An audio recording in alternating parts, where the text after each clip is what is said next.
I'm here with Chef Jamie, or Jamie Teagan. But anyway, she's an expert in cooking, wild game, all of these things. You've done some really cool outdoor class modules that people can check out. But today we're talking about 5 ways that people tend to mess up elk meat, whether that's prep, cooking, any of it. I know that I still mess up things frequently. Like, it's a problem. So I am the student, Jamie's the teacher. She's going to teach me the ways that I'm messing up my elk prep and cooking. Yeah, I didn't start hunting until I met Caleb. And we took our first deer that I ever got into a processing facility, and it came back so bad. It was awful. And just really disappointed in just the quality of work that was done. The flavor just wasn't there when we got the summer sausage back and the brats back.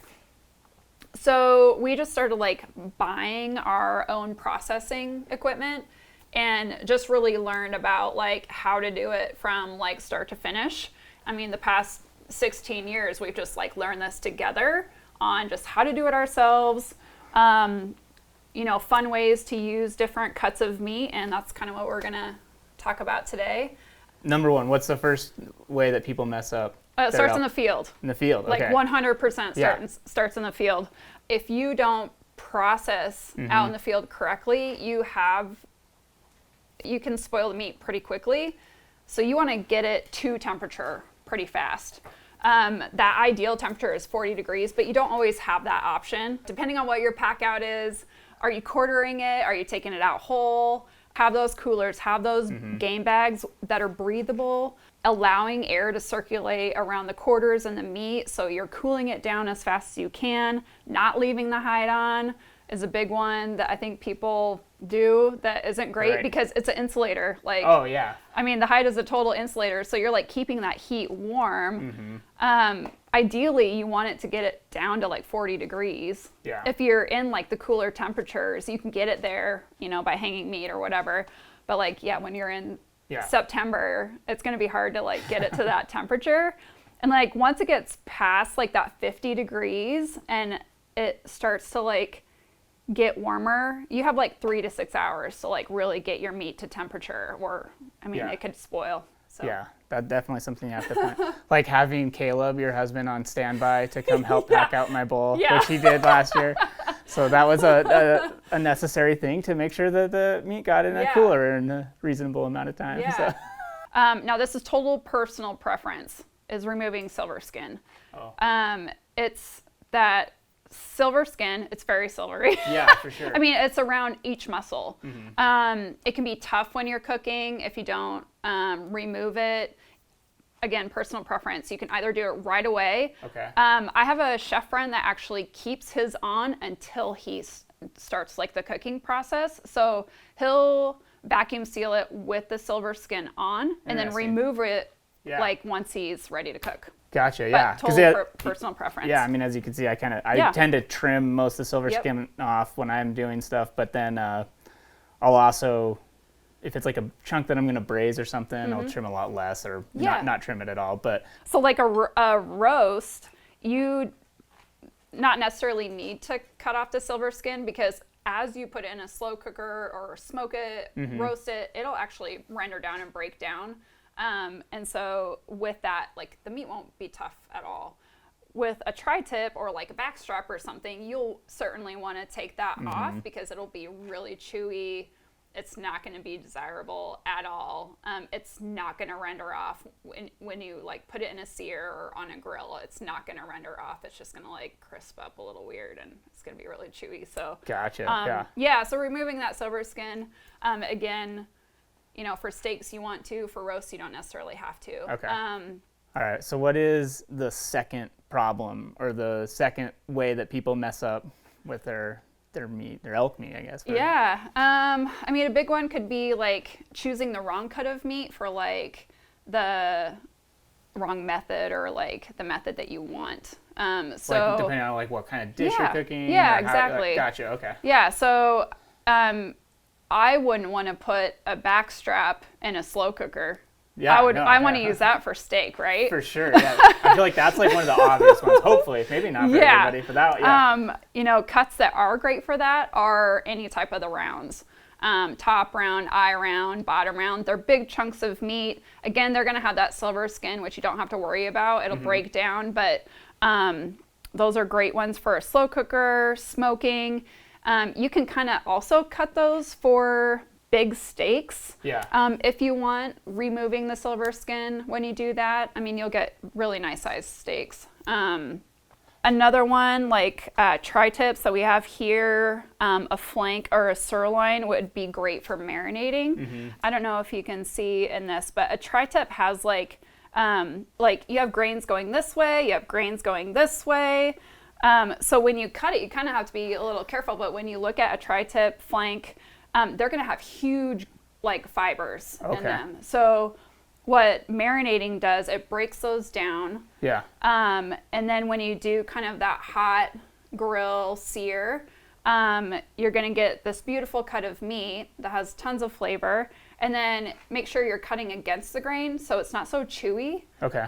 If you were to cut like a tri-tip or a flank with the grain, you would have like these long stringy pieces of like fibrous meat. Yeah, that makes sense. It would take you forever to chew through, essentially. Gotcha. So is that one of the main things you're looking at is like, what does the grain of that muscle look like? Yeah, especially for like marinating. Like you really want like citrus, acid like really breaks down like those fibers. Oh, okay. For like flanks, fajitas or whatever, like those citrus flavors, any type of acid is going to break that down. Okay. So yeah, those big fibrous pieces in the meats, like those are great marinating pieces. So what would be the third way that people tend to mess up their elk meat? Like thawing it out for sure. What is the ideal situation? Like what is the perfect way to thaw out? Putting it in the fridge. Okay. Depending on like the size or cut of meat, it could take several hours. So putting it in a cool place all day long, it'll thaw. Thawing like a big roast, not this big, but it could take a day and a half to thaw out, but that is the safest way. The second would be like cold tap water. The thing was that with that, like you need to change it every 30 minutes. Oh, gotcha. So be a little bit more attentive instead of just leaving it in the fridge. And then, because I know a lot of people, myself included, have used the microwave to thaw stuff out. I've done it too. Yeah. The thing with the microwave is though, it's like it's depending on your cut, or if it's burger, it's an uneven steak, right? Mm-hmm. So it's gonna thaw differently. And if you just like throw it in there, put it in for 3 minutes like a bag of burger, you're gonna have pieces that are essentially cooked already on the ends, and that is like overcooked meat.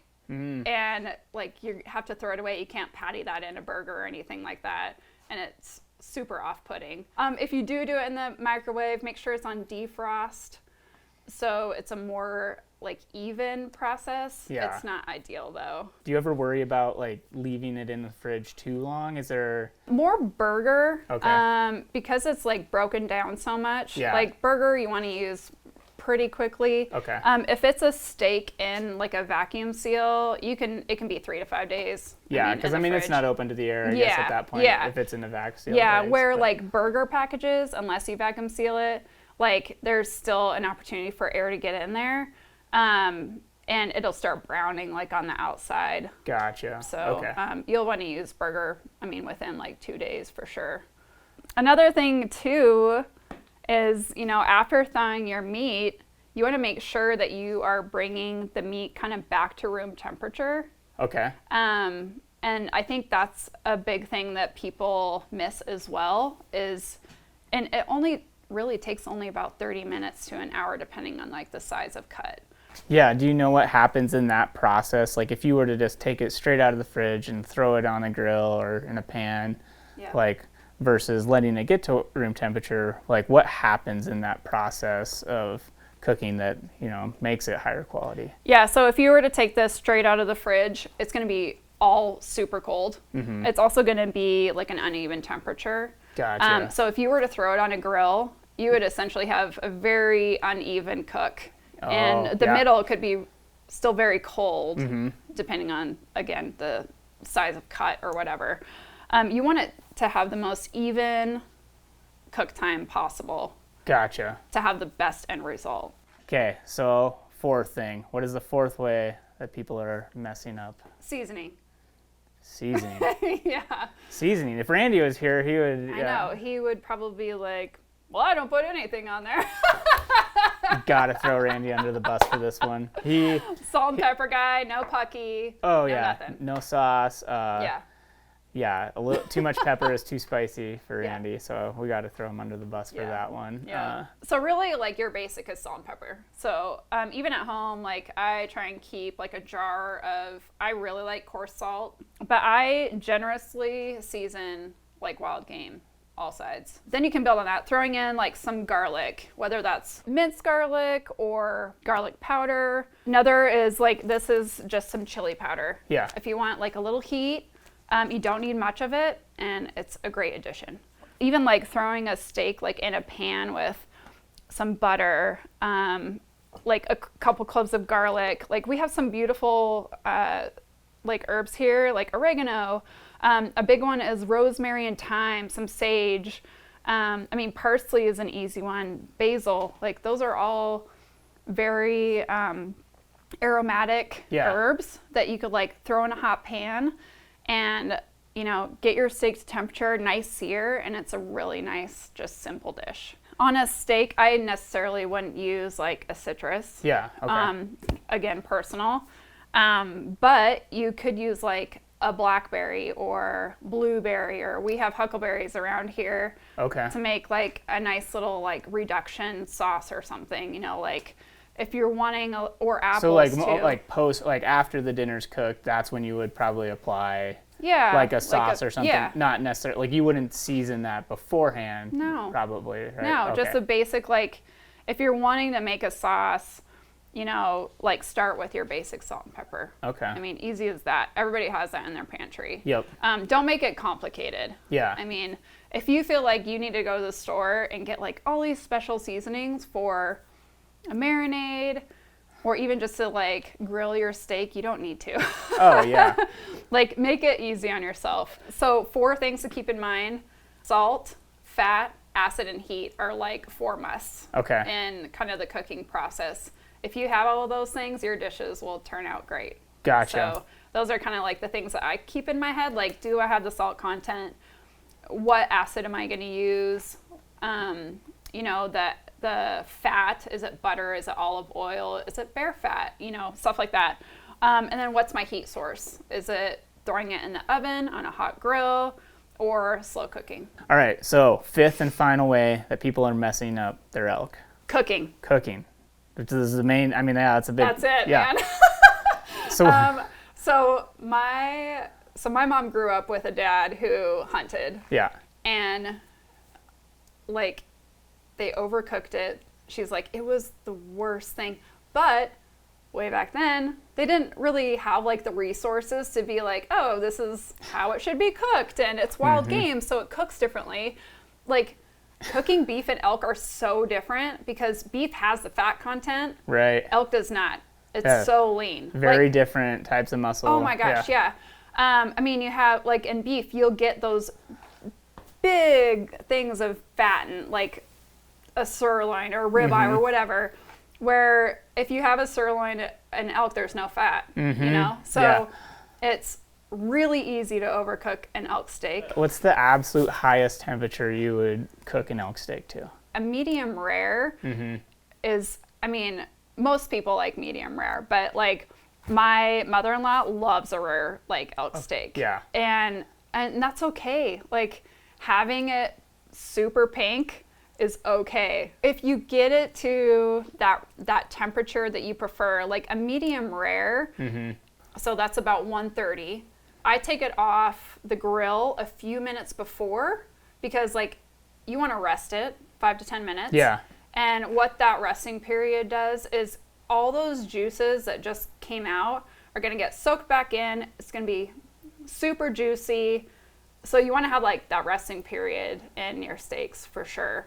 5 to 10 minutes. Your steak's not going to go cold. Okay. You just wrap it in simple foil. Doesn't need to be anything fancy. Just put it in foil, just let it sit. There's ways that we can test it. So a hand test, put your hand up. Okay.